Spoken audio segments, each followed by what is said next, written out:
به نام خدا. سلام، بهنام قربانی هستم، مدرس اتوکد و آریکد و با قسمت 4 آموزش 0 تا 100 اتوکد در خدمتتون هستم و تو این ویدیو میخوایم انواع پیمایش در صفحه اتوکد رو کار کنیم. پیمایش یعنی اینکه چجوری زوم این کنیم، زوم آوت کنیم یا جهت دیدمون رو تغییر بدیم. حتما تمرین کنید تا اینا ملکه ذهنتون بشه، چون مدام مجبورید از اینها استفاده کنید. ما خیلی از کارهای زوم و پیمایش رو با موسمون و علل خصوص با قرقره موس انجام میدیم. بیایید اول روش جابجا کردن دوربین رو یاد بگیریم، یعنی به این صورت بدون اینکه زومی رو تغییر بدیم. فرض کنید یک دوربینی بالا سرتون هست و داره میز کاری که شما دارید نقشه میکشید رو رصد میکنه. حالا ما این دوربین رو بدون اینکه زوم کنیم میخوایم به سمت چپ و راست و بالا و پایین بکشیم و به اصطلاح محل دوربین رو تغییر بدیم. برای این کار ما قرقره موس رو به سمت پایین فشار میدیم و نگه میداریم. در این صورت نشانگر موس اتوکد تبدیل میشه به یک علامت دست که به این دستور میگیم پن. الان موستون رو هر جا ببرید، بالا، پایین، راست، چپ، میبینیم که پیمایش ما هم داره تغییر میکنه و دید ما تغییر میکنه. که من به فرض مثال میام روی آکس بندی، یهو میام روی شیپ بندی. پس با این روش میتونیم پیمایش سریع انجام بدیم.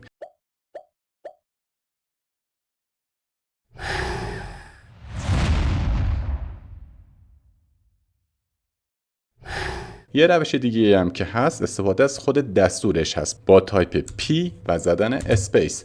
در این صورت دیگه نیاز نیست شما قرقره موس رو نگه دارید، همون چپ کلیکتون رو کلیک کنید و نگه دارید و همچنان دستور پم فعاله. ولش هم که کنید خب ول میشه، دوباره کلیکتون رو نگه دارید میتونید پن کنید. توصیه‌ای که میکنم این هستش که از دستورش هم حتی کمک نگیرید، چون بالاخره وقتتون رو میگیره. همون قرقره موس رو به سمت پایین فشار بدید. هر زمانم که ول کردید اتوکد به حالت خنثی یا اون انتخابایی که داشت در میاد. فرقی نمیکنه شما تو یک دستوری باشید، مثلا ال اسپیس رو میزنم. درست الان اتوکد در حالت آماده به کار هست و از ما میخواد کلیک کنیم تا رسم کنیم، اما ما همچنان میتونیم اون قرقره موس رو فشار بدیم و نگه داریم. و مثلا من میخوام از اینجا رسم کنم، بیام اینجا رو ببینم، یا میخوام سمت چپتر رسم کنم، موسم رو میارم اینجا و میکشم اینور و اینجا ترسیماتمو انجام میدم. تو دستورای ویرایشی هم همینه. مثلا من اینا رو انتخاب کردم، دستور موو با تایپ ام اسپیس رو میزنم که حالا با این آشنا خواهیم شد و یه جا کلیک میکنم. الان مثلا میخوام موو کنم اونورتر ولی تو صفحه نمیبینم، میتونم دوباره با پن کارم رو راه بندازم. بعد از پن میرسیم به دستور زوم. زوم دو تا هست، یا زوم میکنی به سمت جلو که بهش میگیم زوم این به این صورت، یا زوم میکنیم به سمت عقب که کوچیک‌تر ببینیم که به این میگیم زوم اوت یا زوم بک. اینا رو هم با قرقره موس خیلی راحت میتونیم انجام بدیم و نیازی هم به تایپ نیست. البته من یک روش تایپی مفید رو هم بهتون خواهم گفت. برای اینکه زوم این کنیم یعنی نزدیکتر بشیم، کافیه قرقره موس رو به سمت جلو و به سمت مانیتورمون دوران بدیم.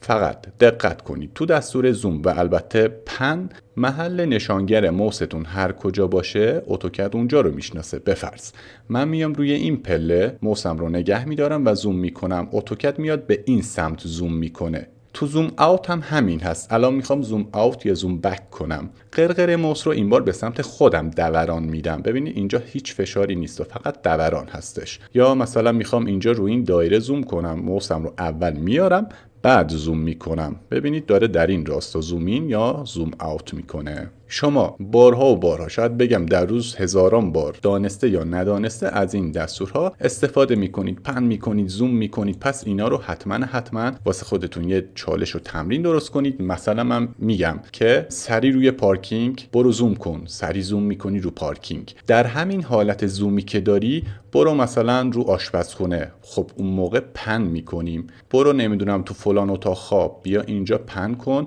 حالا زوم کن، موستو تو اتاق خواب نگه دار و زوم کن، زوم اوت کن، کل پلان رو ببینی. خب قرقره موس رو به سمت عقب دوران میدم. پس میبینید که خیلی کاربردیه. حالا ما یه وقتایی هم هستش که میخوایم روی یک ناحیه زوم کنیم. مثلا من میخوام به این پلان زوم کنم. درسته که من میتونم موسم رو بیارم مثلا وسط این پلان نگه دارم و زوم کنم، اما بعضی وقتا ممکنه که یه روش دیگه بهتر باشه. مثلا من اینجا یک کادری دارم و میخوام این کادر رو به اصطلاح شیت بندی کنم و میخوام این کادر دقیقاً تو مرکز صفحه من باشه، ببینم داستان چیه. اون موقع بهتر که از دستور تایپی کمک بگیریم با تایپ Z و زدن اسپیس. از ما میخواد یک کادری باز کنیم، میام مثلا کادر رو حول این 4 ضلع باز میکنم. اتوکد سریعا تا حدی که بتونه کل کادر رو تو صفحه نشون بده زوم میکنه. چرا بیشتر از این زوم نکرد چپ و راست مشخص شد؟ چون اگر بیشتر از این زوم میکرد دیگه اون کادری که باز کردم بالا پایینش تو صفحه مشخص نبود. همین دستور رو میخوام دوباره تکرار کنم، منتها این بار روی این اتاق خواب فقط زوم کنم. فقط اسپیس خالی رو میزنم، چون دستور اسپیس گفتیم که اگر اتوکد در حالت خنثی باشه، یعنی نشانگر موسمون به حالت به اضافه و مربع وسط باشه، وقتی اسپیس رو میزنیم دستور قبلی رو دیگه تکرار میکنه. لازم نیست تایپ کنیم، چون دستور قبلی ما همین زوم بود. پس اگر اسپیس خالی رو هم بزنم همون دستور تکرار میشه و میام روی این اتاق خواب محدودش رو مشخص میکنم و اتوکد به اون محدود زوم میکنه.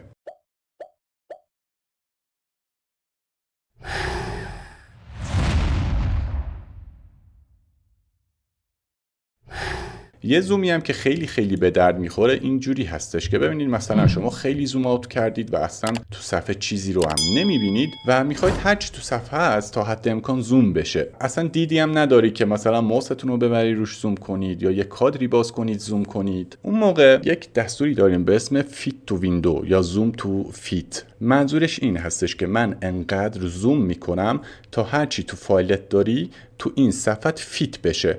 بهترین روش استفاده از این دستور این هستش که قرقره موس رو 2 بار پشت سر هم سریع فشار بدید، مثل اینکه دارید دابل کلیک میکنید منتها با قرقره موستون. پس من قرقره موس رو 2 بار پشت سر هم سریعا دابل کلیک میکنم. میبینیم که هرچی تو صفحه است واسه ما آورد. حالا شاید بگی که خب من این پلان رو که فیت نمیبینم، چون کاربرد این دستور این هستش که هرچی تو فایلتون هست واسه شما فیت میکنه. نهایت زومی که اتوکد میتونست انجام بده تا هر چیزی که تو فایل هست بهتون نشون بده همینه. برعکسش هم هست، مثلا شما خیلی زوم کردید میخواید هرچی تو صفحه است ببینید، باز قرقره موس رو دابل کلیک کنید میاد، حالا این بار زوم اوت میکنه تا همه چیز رو بهتون نشون بده. حالا گیرم مثلا ما اینها رو نداشتیم. الان اگر من قرقره موس رو دابل کلیک کنم ببینید میاد تا این حد زوم میکنه. حالا اینجا من این پلان رو هم که این بالا هست اگر پاپ کنم دوباره قرقره موس رو بزنم ببینید داره نزدیکتر میشه. پس این روش درسته زوم میکنه اما فیت میکنه و فیت یعنی اینکه هرچی تو صفحه هست رو واسط فیت میکنه، نه یه چیز خاص رو. حالا شما میتونید این کار رو انجام بدید، بعد زد اسپیس رو مثلا تایپ کنید، بیاد اینجا یه کادری باز کنید تا فقط روی این زوم کنه. یک سوالی هم که گاهن از من میپرسن اینه که آقای قربانی من وقتی قرقره موسم رو به سمت جلو دوران میدم اصولا باید زوم این کنه، یعنی نزدیکتر نشون بده، اما برعکس عمل میکنه و زوم اوت میکنه.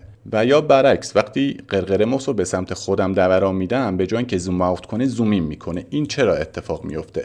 دلیلش بچه‌ها دستور زوم ویل هستش که شما خواسته یا ناخواسته اومدید مقدارش رو تغییر دادید. برای این کار ما دستور زوم ویل رو تایپ میکنیم، همون زو رو هم بزنید اینجا میاد ببینید زوم ویل.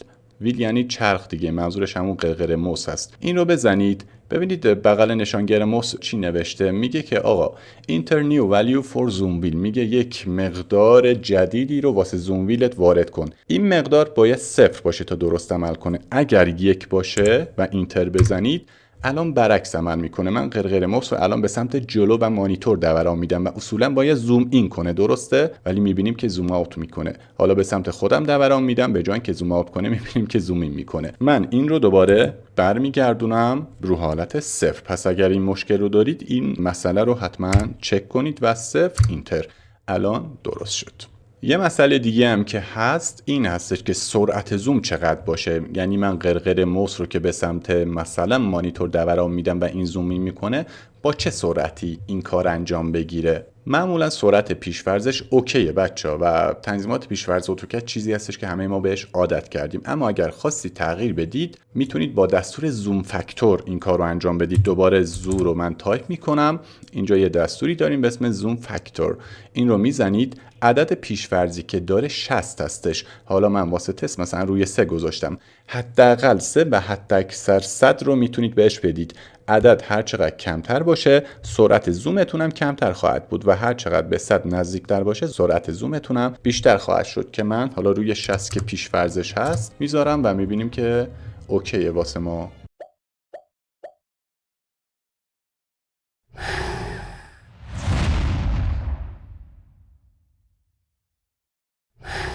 جلسه بعد با انواع روش‌های انتخاب در اتوکد آشنا خواهیم شد و ایشالله بعد از اون جلسه میریم سراغ دستورای ترسیمی که شروع کنیم به رسم. خیلی مخلصیم، تا ویدیوی بعد، بدرود.